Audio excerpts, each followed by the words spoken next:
Last year here at TED, I asked you to give me your data, put the data on the web on the basis that if people put data onto the web, government data, scientific data, community data, whatever it is, it will be used by other people to do wonderful things in ways that they never have imagined. So today, I'm back just to show you a few things, to show you, in fact, there is an open data movement afoot now around the world. The cry of raw data now, which I made people make in the auditorium, was heard around the world. So let's roll the video. Classic story, the first one which a lot of people picked up, was when in March 10th, in fact, soon after TED, Paul Clark in the UK government blogged that, oh, I've just got some raw data. Here it is. It's about bicycle accidents.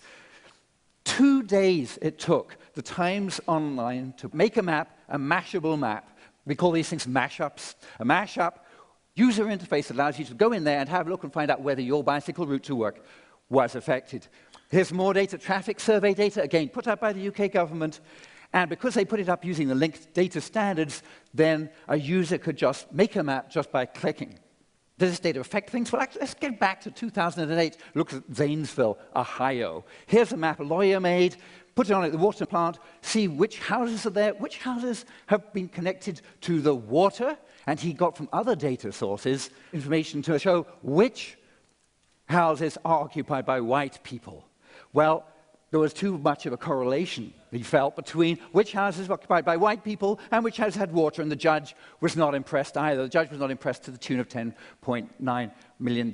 That's the power of taking one piece of data, another piece of data, putting it together, and showing the result. Let's look at some data from the UK now. This is UK government data, completely independent site. Where does my money go? Allows anybody to go there and burrow down. You can burrow down by a particular type of spending, or you can go through all the different regions and compare them. So that's happening in the UK. With UK government data, yes, certainly you can do it over here. Here's a site which allows you to look at the recovery spending in California and take an arbitrary example, Long Beach, California. You can go and have a look at what recovery money they've been spending on different things such as energy. In fact, this is the graph of the number of data sets in the repositories at data.gov and data.gov.uk, and I'm delighted to see a great competition between the UK in blue and the US in red. How can you use this stuff? Well, for example, if you have lots of data about places, you can take it from a postcode, which is like a zip +4. For a specific group of houses, you can make paper, print off a paper which has got very, very specific things about the bus stops, the things specifically near you. Larger scale, this is a mashup of the data which was released about the Afghan elections. It allows you to set your own criteria for what sort of things you want to look at. The red circles are polling stations selected by your criteria, and then you can select also other things on the map to see what other factors, like the threat level. So that was government data. I also talked about community-generated. In fact, I edited. This is the wiki map. This is the OpenStreetMap.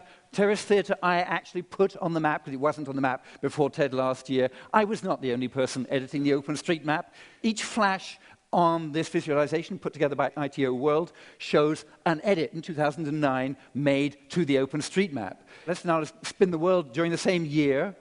Every flash is an edit. Somebody somewhere looking at the OpenStreetMap and realizing it could be better. You can see Europe is ablaze with updates.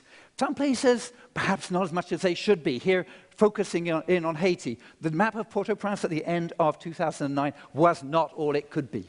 Not as good as the map of California. Fortunately, just after the earthquake, GOI, a commercial company, released satellite imagery with a license which allowed the open source community to use it.